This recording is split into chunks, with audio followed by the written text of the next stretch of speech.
As we take a look at our Rubenstein Law live cam, looking out on Pine Island Road there in the Cape, looking actually pretty quiet here for tonight. Not a lot of traffic out there. We had some downpours about an hour and a half ago, but those have since dissipated, and we're expecting a mainly dry night tonight, but more storms in the forecast here for the rest of the week. We'll talk about those rain chances, the timing for you into the holiday weekend. But as I mentioned earlier, we've got two more tropical storms out there, Omar and Nana.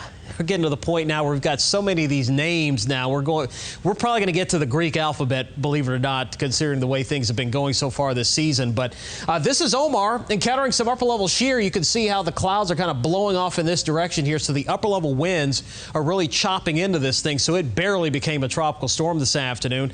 And here's a look at Nana as it makes its way westward towards Central America. Looks a little healthier, of course, than Omar, but we're going to continue to watch it as it continues to move off towards the west there. Right now with Nana, winds at 50 miles an hour, expected to strengthen, possibly becoming a Category 1 hurricane before it eventually makes landfall perhaps in Belize and then moves inland across portions of Central America and portions of Mexico as well through the end of the week. And there's Omar out in the open Atlantic, expected to last the tropical storm status here for the next day or so, and then encounter some upper level shear as well as some cooler waters, and that should eventually weaken the system.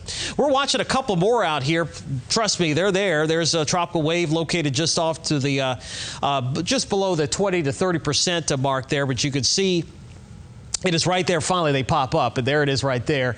Not expected to move much over the next few days. A low chance for development with that. And then as we watch this next tropical wave near the Cabo Verde Islands, that one has a 60% chance of development, but neither one of those look like they're going to be a problem for us. But we'll keep our eyes on them nonetheless. They're still out there, and we have to keep an eye on each one of those African easterly waves as they make their way through. Still some lingering showers out there now through Lee County. Some light rain. Showed this at the top of the hour. Still some downpours in Lehigh Acres, but not quite as heavy as it was. And also just to the south of Orange Tree and Ave Maria, heading out west towards 951, seeing some downpours there, tracking off towards the west towards I-75 in Collier County. Still some cloudy skies and chances for showers here throughout the next hour or so. You will see that right now in the current conditions for Pagefield, RSW, and Naples. Temperatures holding into the upper 70s to around 80 degrees.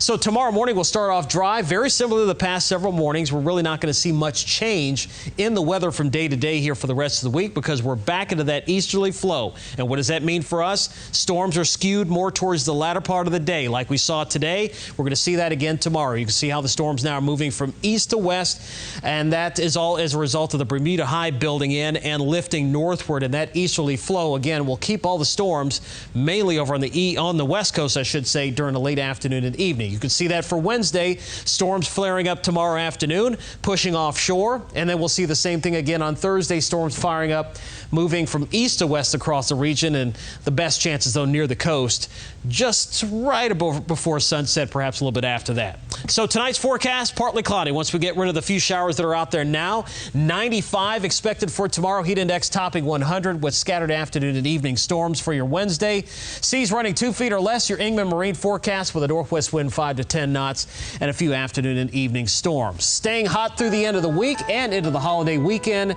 Chances for storms staying mainly in the afternoon and evening through Labor Day. Thank you, Derek.